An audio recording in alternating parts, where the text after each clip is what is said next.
of the way we did it. But pride alone does not pay the bills and does not develop the indigenous and tribal communities. The way we did it. Madam President. But pride alone does not pay the bills. We must not forget not develop the indigenous and tribal that these forests, our forests, Madam President, but are in competition. Not pay the bills. We must not forget with vast resources such as gold, diamond, bauxite, and more. We will need to make difficult choices. We want to keep our forest coverage at a minimum of 90%. But we cannot do it alone.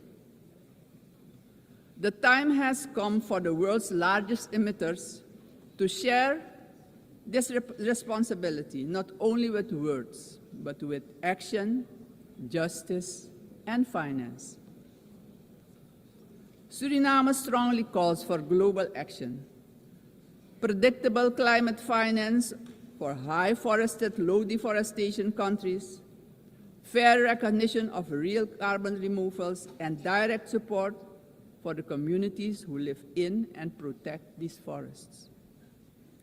Suriname, Madam President, therefore endorses the initiative of the COP30 presidency to launch the Tropical Forest Forever facility and calls upon the international community to contribute to its success. Suriname, as mentioned previously, takes pride in being an example of peaceful coexistence, having different cultures, religions, and the traditions to live together in respect and solidarity. This is our gift to the world. The second gift, because we also have a forest that is delivering services to the whole world. This gift proves that harmony can prevail. As stated upon our admission to the United Nations in 1975, our republic indicated our willingness to engage with the international community. My country reiterates its strong commitment to multilateralism, one of humanity's most important achievements, which needs our protection in this time of change. In closing, aggression and military force should be replaced with peaceful resolution and dialogue, because it doesn't solve problems, it creates destruction and misery.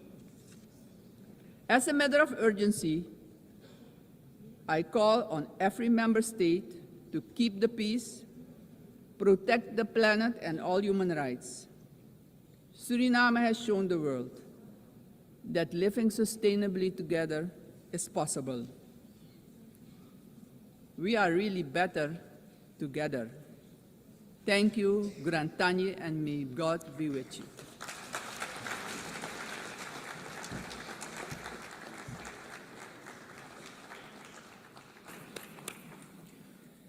On behalf of the Assembly, I wish to thank the President of the Republic of Suriname.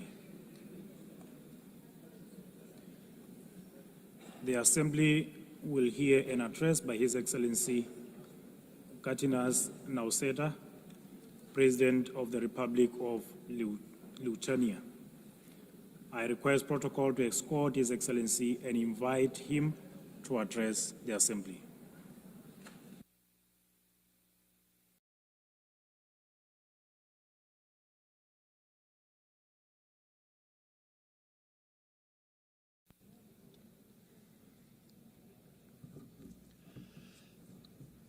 Dear Mr. Chairman, Excellencies, ladies and gentlemen.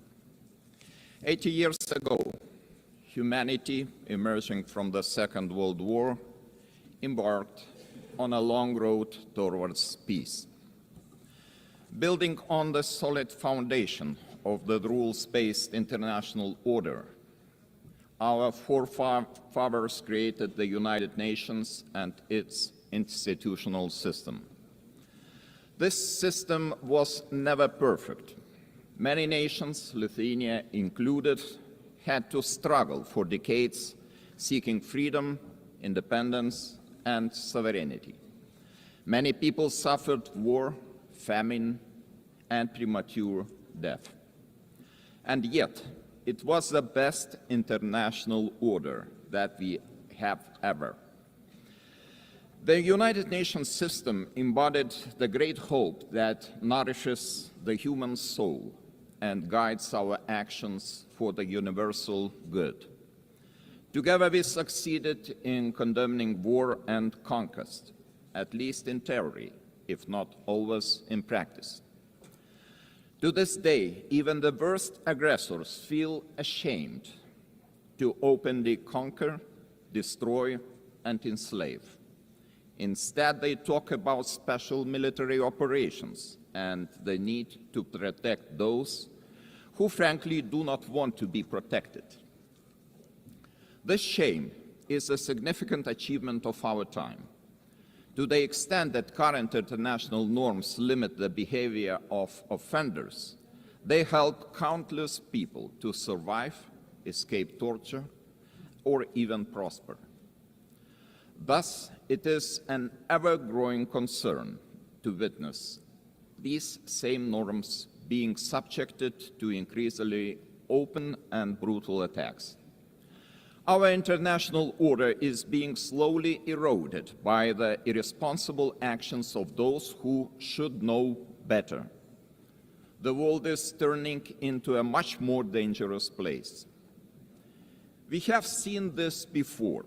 We cannot ignore the striking parallels between the present day and the events of 1938, a time when the world chose appeasement over international law and diplomacy over deterrence, culminating in the infamous Munich Pact. That was a short-sighted attempt to satisfy a dangerous revisionist aggressor by giving away the territory of a sovereign nation.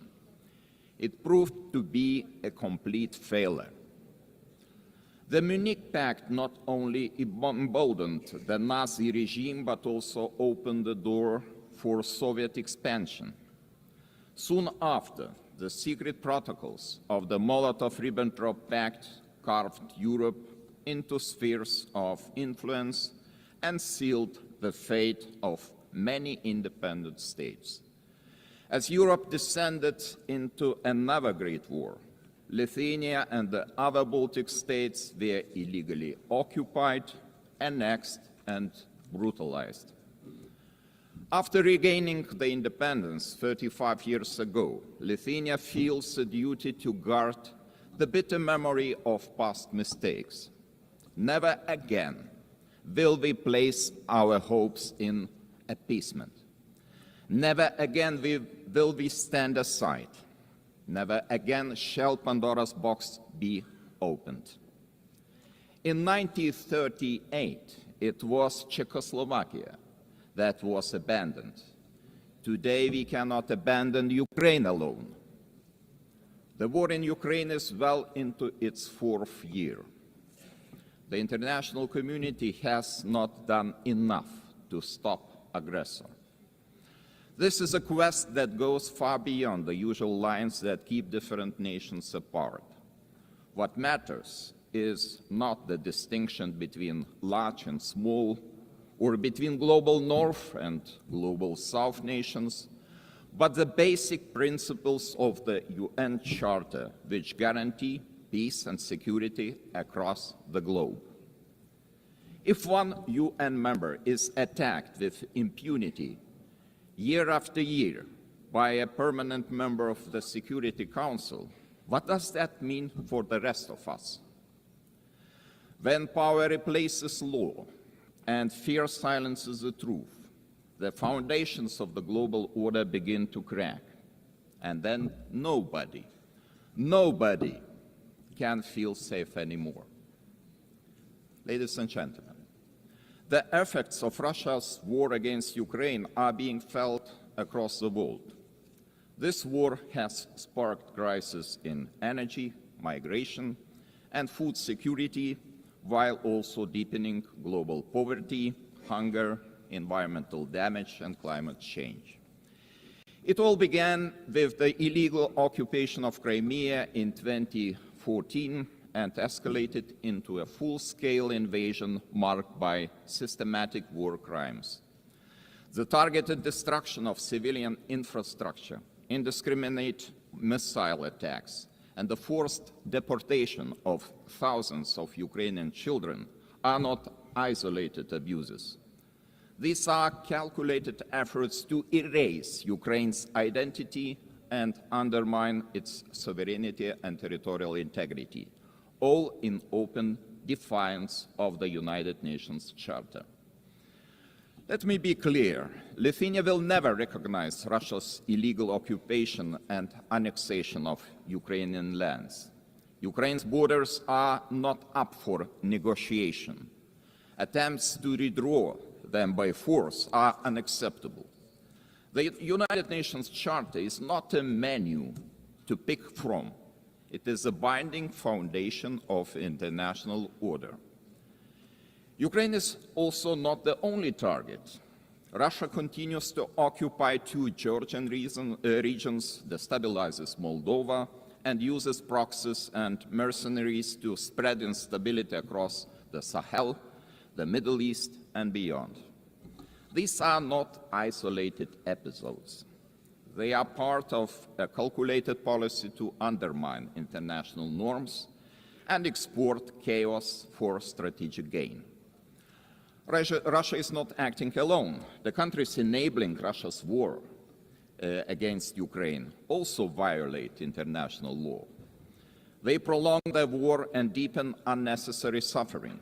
Their actions damage us all, every sovereign nation. Lithuania therefore calls on the international community to maintain strong political, military, humanitarian, and economic support for Ukraine.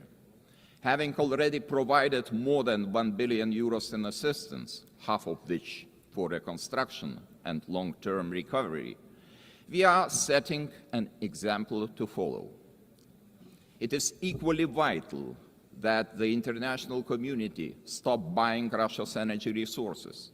Without all that oil and gas money, Moscow's war machine would finally stop.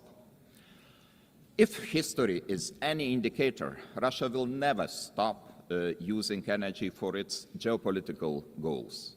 Wherever Russian energy resources flow, corruption, blackmail, and sabotage will follow.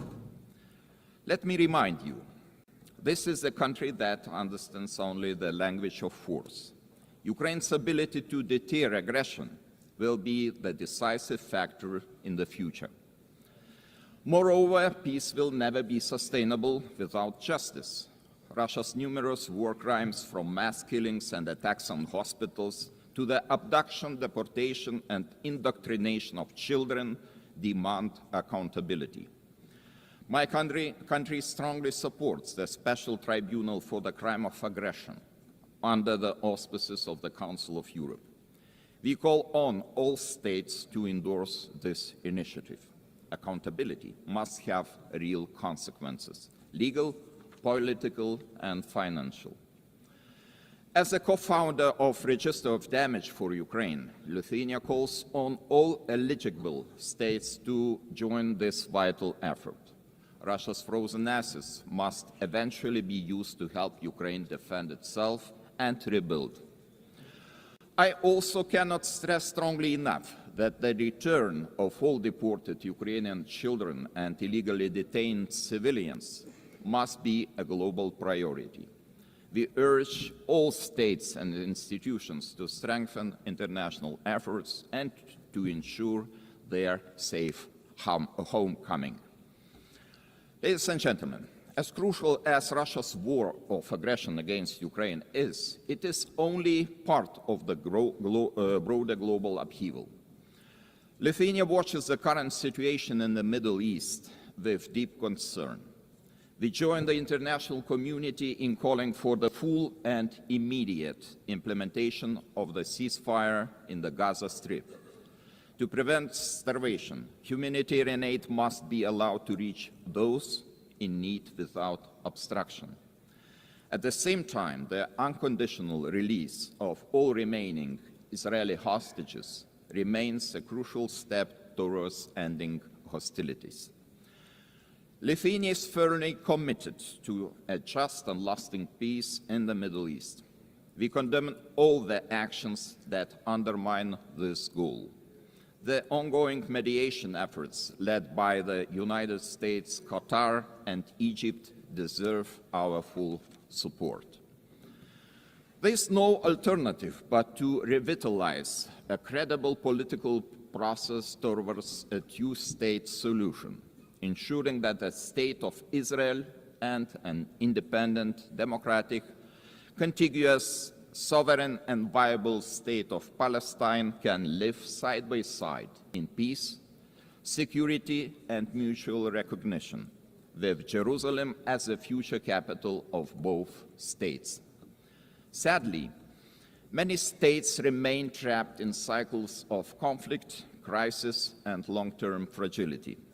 It is our shared responsibility to support those in need as destabilization spreads far and wide across international borders, regions, and continents. Our attention must also focus on the growing challenge of disinformation, which is increasingly being used to undermine democratic institutions and destabilize entire nations and societies. Lithuania calls on all members of the international community to defend truth as the supreme value and to fight attempts to rewrite history. Historical memory must be preserved. Ladies and gentlemen, as we face high global uncertainty, one choice remains entirely clear. Either we will repeat the mistakes of history, or we will find the resolve to defend the core principles of the United Nations.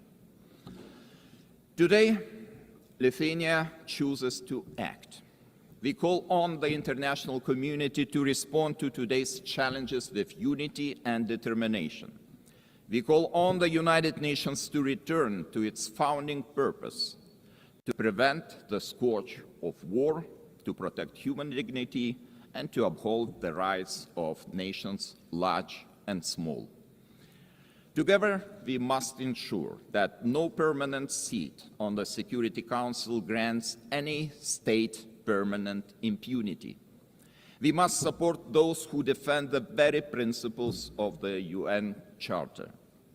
In this spirit, I welcome the Secretary General's UNAT reform agenda, a timely blueprint for adapting this institution to the realities of today's world.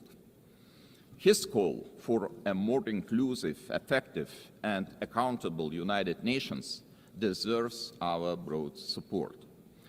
Lithuania stands firmly behind these efforts to reimagine multilateralism. We call on all states to strengthen our collective ability to act across all three pillars: peace and security, human rights, and development.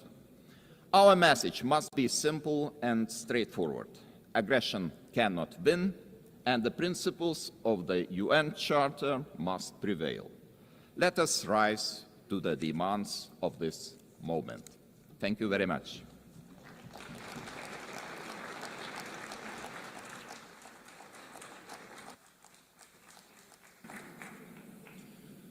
On behalf of the Assembly, I wish to thank His Excellency, the President of the Republic of Lithuania. The Assembly will hear an address by His Excellency Marcelo Rebelo da Sousa, the President of the Portuguese Republic. I request protocol to escort His Excellency and invite him to address the Assembly.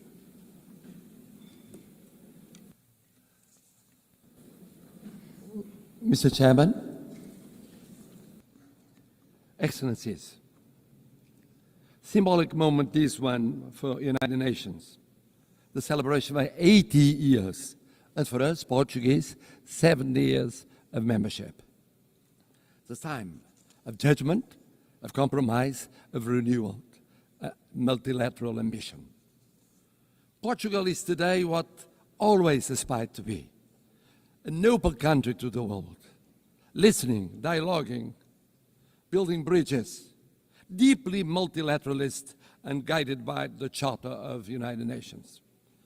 A world with more cooperation and respect for international law is safer, more predictable, stable, peaceful, prosperous, plural, representative, and able to respond collectively to global challenges. 70 years ago, we were living still in dictatorship. And we found in this community the space to rediscover the real values and contributing to global solutions. And even now, in the changed world, fragmented, polarized, unpredictable, this community is a key community to defend basic principles of a coexistence between nations, cultures, civilizations. And it is with this coherence and the sense of responsibility, with the conscience of the need of contributing, acting, and deciding, guided by values and principles, that will be candidates to the Security Council in 27-28, a decision we formalized in 2013. Excellencies, let me pay tribute to the former President of the General Assembly for his support to the adoption of the Pact for the Future. Let me congratulate the present President of this session, wishing the success in her term. But I would very specifically, and in Portuguese this time, say a word about the remarkable work of the Secretary-General António Guterres. O seu humanismo. His humanism, devotion to international law, the reforms he has championed, 2017, que inclui agora now including UN 80 and the Pact for the Future, are testaments to his work and will be his legacy. É orgulho para mim, having a Portuguese as Secretary-General of the United Nations, ter português como Secretário-Geral das Nações Unidas. Someone is projecting a Portuguese way of acting in international relations, uma forma portuguesa de estar nas relações internacionais. He will always be supported by Portugal. Contará sempre com o apoio de Portugal. And I must congratulate him for his speech, because he said, I will never give up. I know him ever since we were teenagers. He never gave up, ever. And he's right. It's true we live at a time of multiple crises and persistent crises. Division, polarization, violations of international law, cleavage between power exercise and responsibility, technology and ethics, urgency of crisis and capacity of response and action. United Nations faces an existential moment. Without change, without renewal, the United Nations will be marginalized, and we could be left to the law of force. No G1, no G2, no G3, no G1 plus 1, 1 plus 2, or 2 plus 1 will be an alternative. No absence of multilateralism will avoid the need of multilateralism. The world is multipolar, will be multipolar. Just think of the situation in Ukraine or the situation in Middle East. In Ukraine, for years, And now, for months, for 8 months, one is waiting the mediation of the most powerful in the world. Do we have a ceasefire? No, we don't. In the case of Middle East, we waited and waited for the intervention of the most powerful in the world. Did we have a ceasefire? Without the multipolar, multilateral intervention of so many countries, here in New York, with the recognition of the existence of the state of Palestine, some Europeans, others non-Europeans, we won't change soon.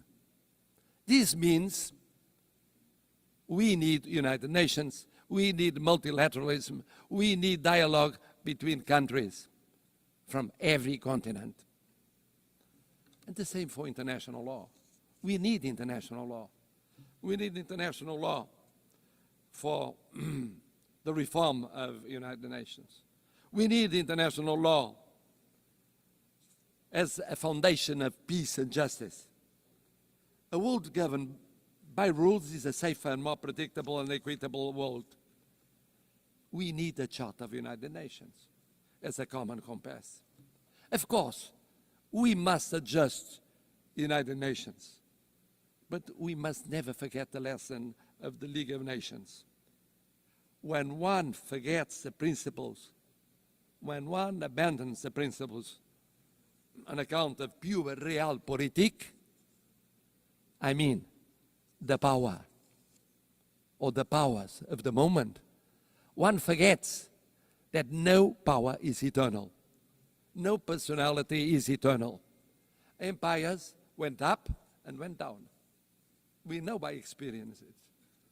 Colonial empires, European empires inside Europe, all kinds of empires went up and went down. We believe that in the reform of United Nations, we have 3 pillars: prevention, partnership, and protection. Preemptive action before the conflict, not just afterwards. Mediation, preventive diplomacy, intervention of the Secretary General and of the PBC. Avoiding destruction and institution collapse. Building peace, fighting against the deep causes of violence, promoting resilient and peaceful societies. But development, peace building without development, preventive action without development doesn't work. We co-presided, together with an African partner, Burundi, the preparation of the 4th Conference on Financing of Development. Ideas, dialogue, determination, results. Without sustainable development, no lasting peace is possible. Never forget to implement the 2030 Agenda and the reform of the international financial architecture. It's a priority, involving the digital, the space, the artificial intelligence technologies as force for peace, not tools for domination. Bridging the digital and technological divides as central to build resilient societies.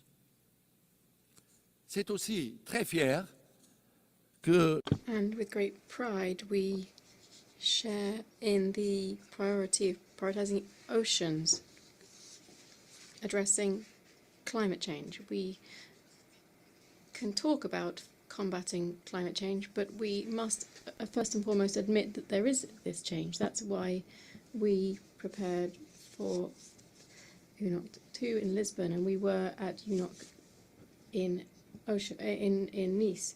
We were one of the first European states to ratify the BBNJ Treaty. We project 27% of our marine surface area. That is 3% of the objective for 2030. Speaking of the appeal of partnership, United Nations must deepen partnerships, strategic partnerships with regional organizations. Portugal has experience that is very specific. Nós temos a experiência. We have the experience of the community of Portuguese-speaking countries. Speaking community, present in 9 countries, 4 continents, 1 language. Presentes em 9 países, 4 continentes, uma língua, A language, a short platform with its own voice at the UN. We hosted the 10th Global Forum of the Alliance of Civilizations for the Alliance of Civilizations. Also, the conference, UN Conference on Racism. Portugal organizou. Portugal hosted the first UN conference on racism, and we promoted the implementation of the Durban Declaration. Formamos. We are part of the Ibero-American community. Indeed, Portugal feels like a kindred spirit of Latin America. We share common priorities, such as inclusive multilateralism, sustainable development, and social cohesion. A nossa parceria Our with the South is made of respect and solidarity. Lançamos as primeiras We launched the first EU-African Union summits. initiative of the first and second summits between European Union and African Union. We cooperate actively with the PMA, CITES, and LLDC. At the same time, we think that protecting means also protecting the role of women, youth as agents of change, the access to education, leadership, political participation. The world needs more women and more youngest as leaders in the procedures of decision. Third pillar, protection. We participate for 65 years in peacekeeping. Thousands of armed forces and security forces participated in 25 missions in 4 continents, mostly in Africa. Peacekeeping now with 4 peace operations, a quick reaction force, punctual payment, example of intervention in every continent, defense of a predictable and stable financing, including for the missions that are promoted by Security Council or accepted by Security Council, but initiative of African Union. This year, we celebrate the 25th anniversary of the additional protocol to the Convention of Rights of Children involved in armed conflicts. It's a drama. It's a drama. Children going on being victims in every war scenario. We have the legal duty, the political and the moral duty of protecting them. And then, of course, humanitarian international law. One spoke of it, about the situation in areas of conflict. Geneva Conventions are not suggestions. They involve duties. We participated in the 6th Commission preparing the Convention on Crimes Against Humanity. Human rights. Human rights. Human rights mean personal rights, political rights, freedom of expression, economic rights, social, cultural rights, universal, interdependent, and inseparable. Não podemos ficar We cannot remain indifferent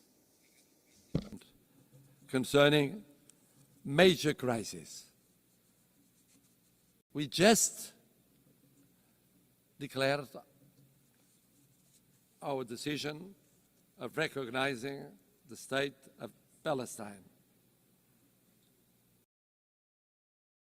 In the Middle East, now we think that the following step is creating conditions for a ceasefire, immediately releasing the hostages, humanitarian assistance, but also creating political, economic, and social conditions to strengthen the solution of two sovereign states, rebuilding economies and societies, giving an opportunity to peace, to the daily life of Israelis and Palestinians, so that they can live, not die. Live, not die. In Ukraine, sovereignty, independence, and integrity with global total ceasefire, immediate and unconditional, first step for a fair peace, respecting international law and respecting the Charter of the United Nations. In Sudan, intervening to react much more quickly to perhaps the greatest humanitarian catastrophe in Africa. On Haiti, In Haiti, where the suffering of the population is no longer tenable, this in light of the barbaric atrocities committed by criminal gangs and the recruitment of child soldiers, decisive UN assistance to the multinational security support mission is required before it is too late. Excellencies, at a time when we are witnessing the largest number of armed conflicts since the creation of the United Nations, Portugal is ready to take on greater responsibilities and represent a global voice in the Security Council, bringing the experience of almost lessons learned in recent decades and proximity to all the states here represented, without discrimination. And for that, our vision for the Security Council will act to prevent and creating partnership and protection, and with the reform of the Security Council to make it more representative and effective, to reflect the geopolitics of the 21st century and doesn't remain stuck in 1945, with representation of the African continent, with seats represented, and recognition of major emerging powers such as Brazil and India, with more transparent, a council that is more plural and consistent with the content and the spirit of the Charter. A Security Council which in 2024 met frequently since 1989. But it met frequently with less resolutions adopted and the highest number of vetoes casted. It's unacceptable that the use of veto continues to paralyze essential decisions. It is therefore unacceptable in the face of human suffering. The Charter is clear. A party to a conflict shall not be the judge of its own case. Portugal supports the ACT Group's code of conduct, measures to restrict the use of veto, and all initiatives that strengthen transparency and accountability within the Council. a last word. Portugal is presenting itself to the Security Council without hidden agendas, but rather with an agenda aligned with the values and objectives of the UN, with humility, but with confidence, contributing to a council that is more effective, representative, and close to those who expect protection from it. We are a predictable country, a bridge builder, a reliable partner, an uncompromising defender of the UN Charter. It is in this spirit that we want to serve, that we reaffirm our commitment to be United Nations today and that we hope will earn your trust for the future of the United Nations, but mostly for the future of the world. More peaceful, more just, more respectful of dignity, human dignity, in so many conflicts that represent a shame for all of us. Thank you.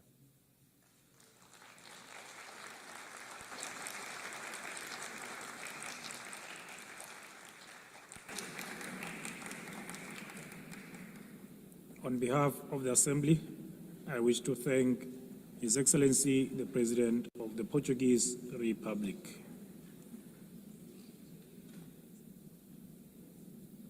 The Assembly will hear an address by His Excellency Yomandú Usi, President of the Eastern Republic of Uruguay.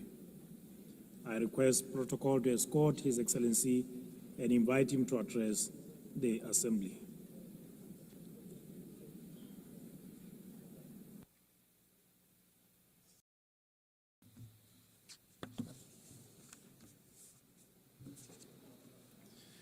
Señora Presidenta, President of the General Assembly, Secretary General,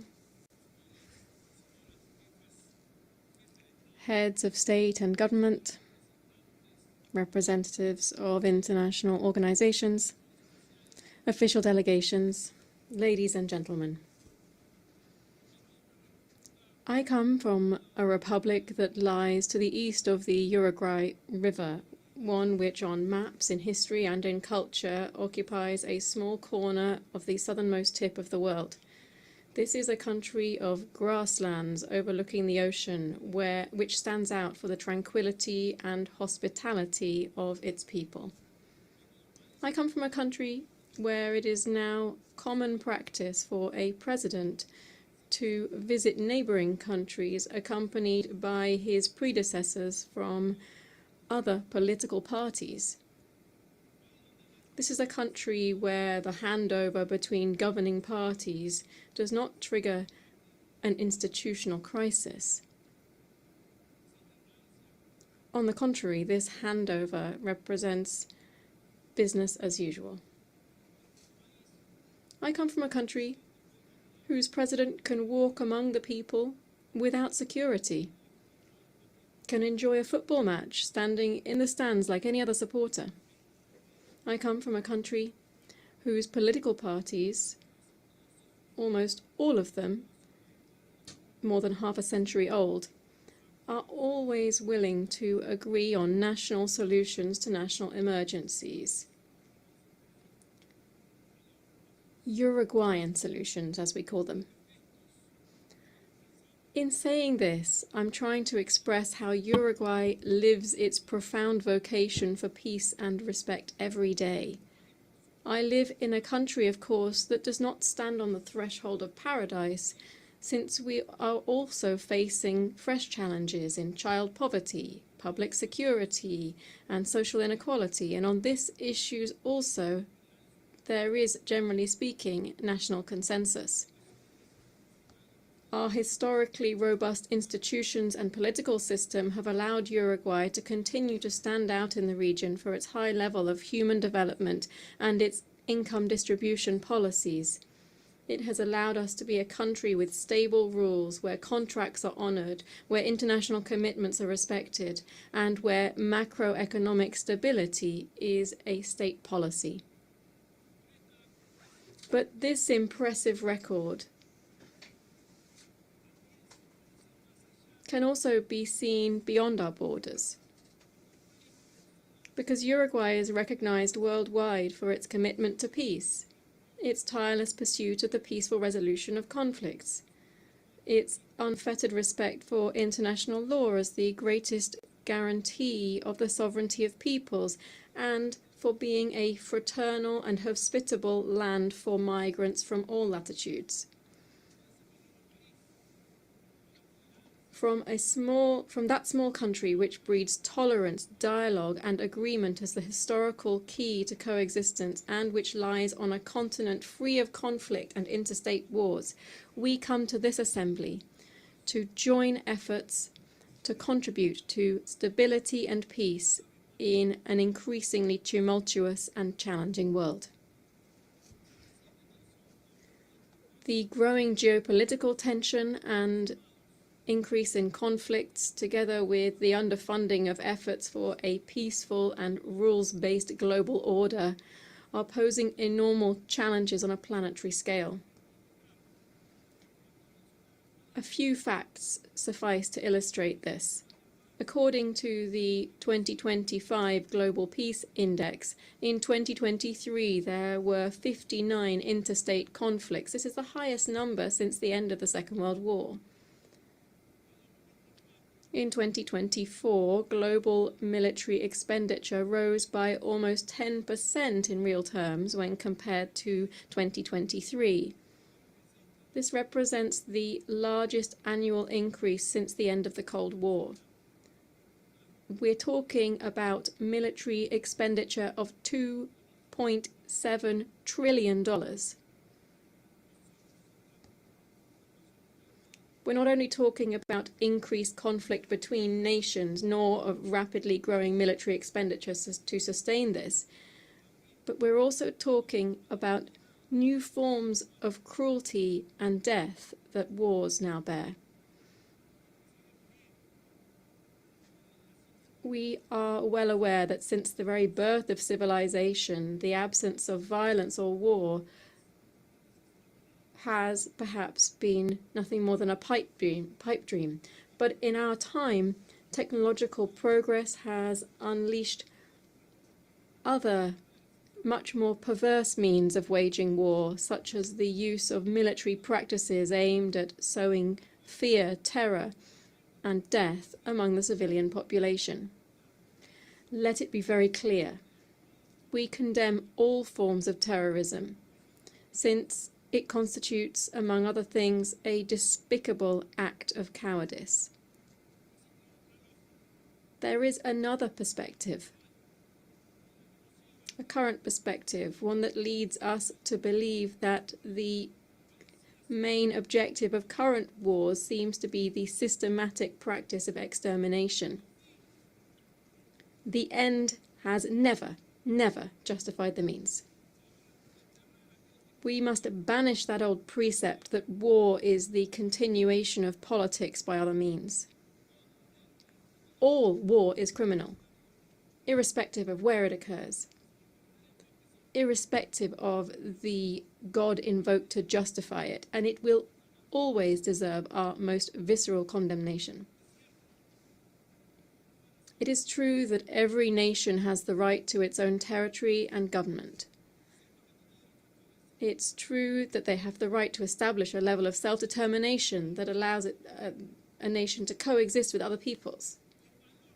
And the value of the United Nations is precisely to ensure that these principles are realized in a peaceful and civilized manner. No state that claims to be democratic and to live under the rule of international law can, even under the legitimate right to defend itself against terrorism, exercise barbarity against any civilian population, least of all against especially vulnerable and defenseless persons.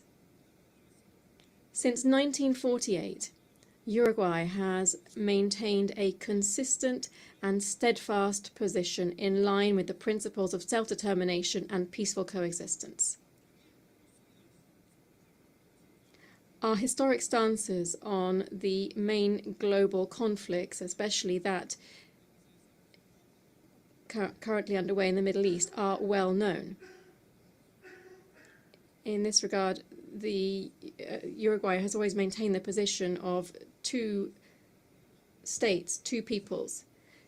The Uruguayan government hence takes very seriously the reports produced by the international community concerning the Palestinian territories and urges the implementation of the recommendations made by the United Nations At the same time, we urge the immediate suspension of military operations of death. We urge the suspension of death of innocent civilians. And we request the release of the hostages. In our world, at the same time, there are other persistent and worsening, more widespread and permanent tragedies, to such an extent that the Universal Declaration of Human Rights, adopted in this very assembly 77 years ago, stands as a revolutionary manifesto in the times that we are living through, beginning with its first article, which proclaims all human beings are born free and equal in dignity and rights, and, endowed as they are with reason and conscience, should act towards one another in a spirit of brotherhood. How far we are from our own principles and commitments when we see that the gap between those who have the most and those who suffer the most is ever greater. How far we are when we see that the principles of freedom and equality are increasingly estranged, and we hear much more talk of a supposedly free individual than of egalitarian societies in terms of income or the enjoyment of rights. How far we are from human sensibility when we forget that our main calling must be to stand with the majority, listening to every problem or anguish of our people and understanding even and fundamentally those who think differently. Madam President, I come from a country with a long, faithfully documented tradition in international politics. This tradition includes staunch support for multilateralism in all of its facets, political, economic, cultural, as the best and only way to face the challenges to which I have referred. It also, of course, includes a permanent commitment to international law, a commitment to dialogue and to the building of peace as one of our greatest contributions in the context of a fragmented and polarized world. My country's entire political system is proud to contribute decisively to global tasks such as the maintenance of international peace and security, the consolidation and development of international law through participation in normative bodies and in international courts, through our support for disarmament, food security, global health, and commitment to addressing climate change. In this context, I wish to highlight my country's historic commitment to the multilateral peacekeeping system. In the last 35 years, and without interruption, Uruguay has deployed battalions to various United Nations peace operations. We've taken on this role to such an extent that we've become the leading country in Latin America and the second per capita worldwide in contributing to this type of missions. Moreover, we have done this with particular distinction because our troops have been specialized in the most emblematic role of these peace operations, that is, the protection of civilians in armed conflicts. The nations represented in this assembly are well aware that my small country is very far from standing out for its military might or its economic dominance. And it is there, paradoxically, that our strength lies. Because we are incapable of standing in anyone's way. On the contrary, our strength lies in intangible capacities that this world greatly needs, because we are a country that can be relied upon to promote dialogue and peace. Firstly, because those principles define us as a republic and are evident in our respect for the separation of powers and the rule of law, the strength of our democratic system, and our respect and promotion of human rights and social equity, among other things. Secondly, because this is how we have historically conducted ourselves on the international stage. As early as in 1907, for instance, my country took a firm stance at the Hague Conference on Arbitration, seeing it as an essential and obligatory mechanism for resolving conflicts between states. Just a few years later, in 1921, Uruguay was the first state in the world to accept the jurisdiction of the Permanent Court of International Justice, the predecessor of the International Court of Justice.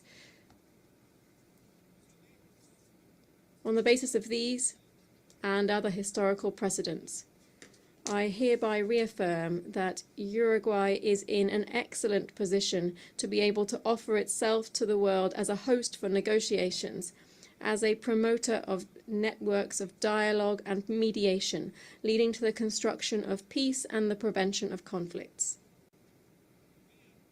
Believe me, we are prepared for this ever more urgent and necessary challenge. Among other reasons, because we have learned, as my country's former president, José Pepe Mujica, said, that tolerance is the foundation for peaceful coexistence. Thank you.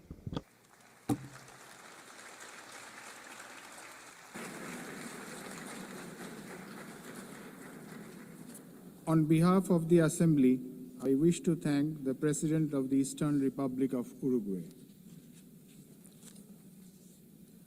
The Assembly will hear an address by Her Excellency Nataša Pirc Musar, the President of the Republic of Slovenia. I request protocol to escort Her Excellency and invite her to address the Assembly.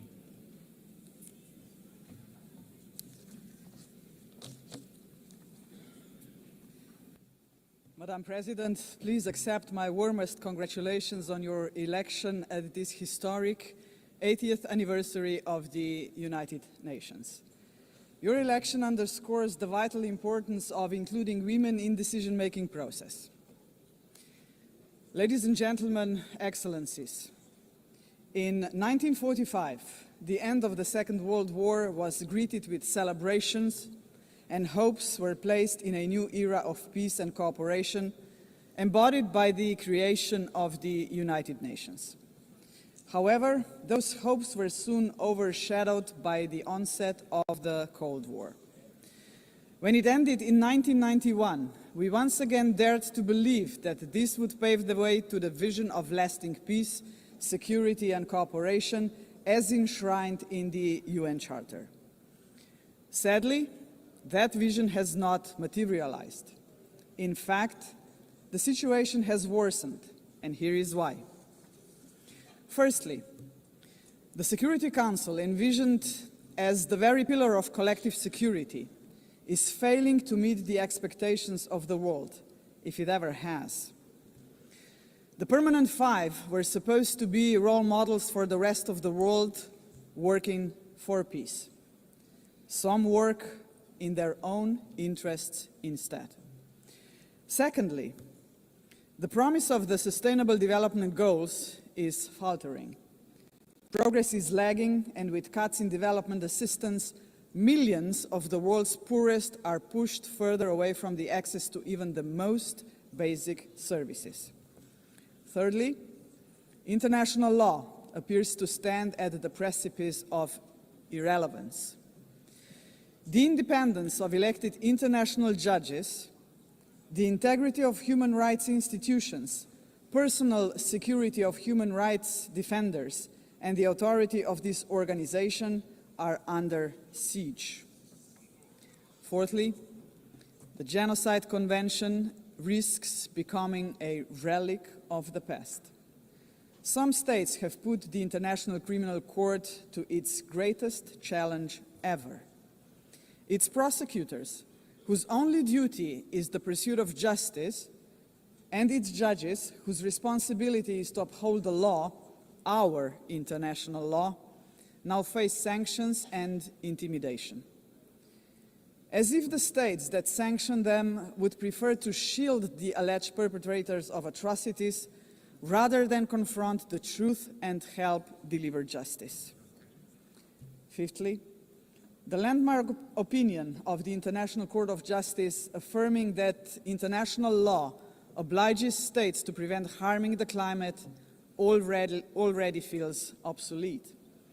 And finally, states are withdrawing from the Paris Climate Agreement, from the Ottawa Treaty, and from the UN agencies, or simply cutting their finances.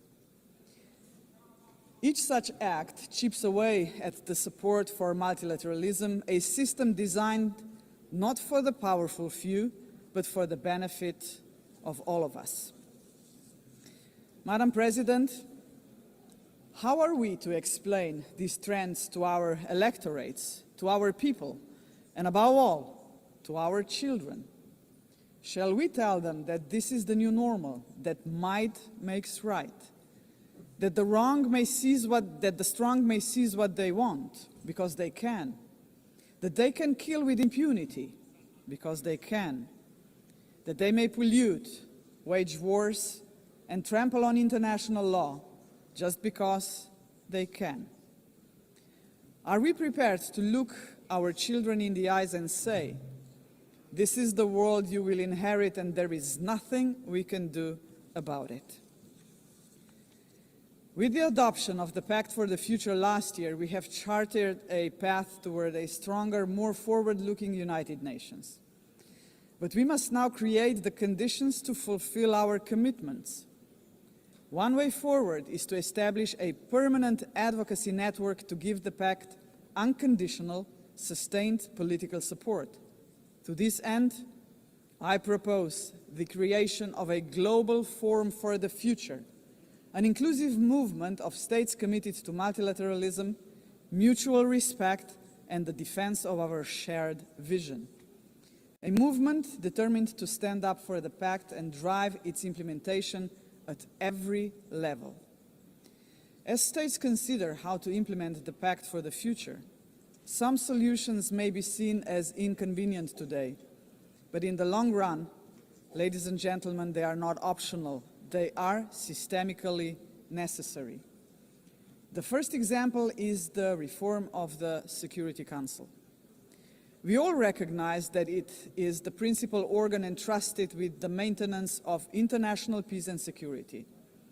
But what it is not, and must never be, is a body that stands above international law to defend the interests of some at the expense of others. Jus cogens norms must be safeguarded as a matter of principle.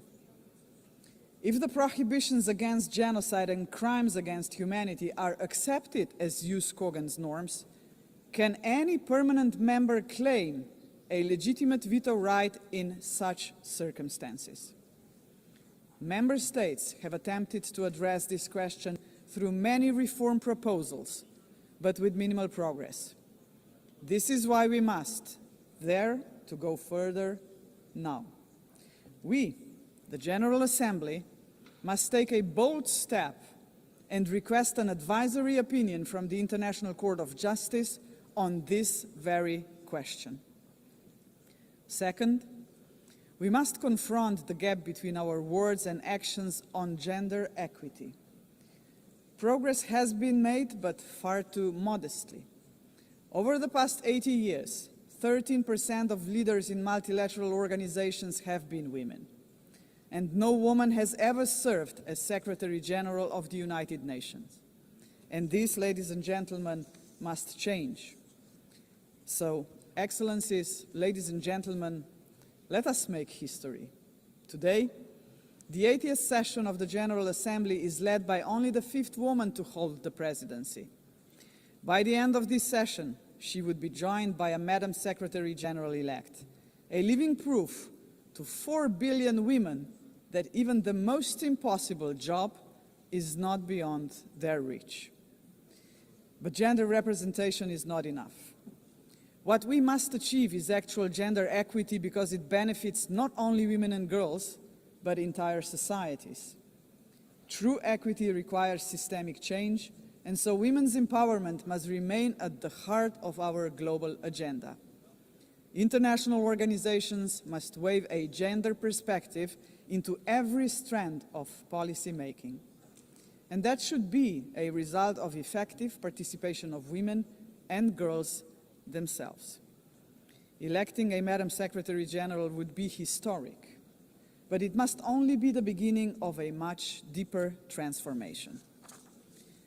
Madam President, the Pact for the Future sets out clearly what must be done to change our world for the better. I have mentioned only two of the many challenges we must confront decisively. But we can only succeed as a community if we accept that there is no future for humanity without a fundamental change. The mandate of the Global Forum for the Future would be to push towards such a change. This is why it must be inclusive. It must not be merely a coalition of countries. It must inspire hundreds of millions of people. For when it comes to human dignity, the constituency of like-minded individuals is vast, diverse, and knows no borders. Human dignity is indivisible. We must fight for it no matter how great the obstacles are. And there are many, we know that. Think of hunger. Time and again, humanity rose across continents to confront the scourge of hunger, to no avail. Worse still, hunger is now being weaponized, turned into a tool of war. We receive reports on a daily basis of how women and children are starved because they are marked as legitimate targets, as enemies. How cruel, how inhumane is that, ladies and gentlemen? We cannot allow this to happen any longer. 40 years ago, musicians stood against hunger. Instead of guns, they, the Band Aid, used music. The world heard them, but they were not loud enough, as hunger has not been eradicated. Today, we have science. We can address on a scale beyond imagination not only hunger, but every act of violence against human beings and all human fears. Granted, science, technology, and global connectivity are too often twisted by cynical leaders and warmongering regimes. But they can also be harnessed for the common good. Artists, influencers, and visionaries with audiences of millions can join forces with the governments of like-minded nations. Together, their voice in defense of humanity could become irresistible. Together, we can demand real action by all governments, all world and community leaders on the Pact for the Future, and hold to account those who betray human dignity to its very core, through wars of aggression, genocidal policies, and crimes against humanity. If we join forces and make ourselves heard, nobody can ignore us, not even the most arrogant governments and individual politicians. Of course, such initiatives cannot emerge out of thin air. They require leadership, strong, inclusive, and fearless leadership. We, the leaders of today, are only transient custodians of power. Some of us may not be here after the next election, but that is precisely why we must act now. Our responsibility and destiny will be judged by how we treat our planet and its people today. We simply cannot afford silence, ignorance, or passivity, not while we hold power and possess the power of the word. Hesitation is not an option, Madam President. For most of us,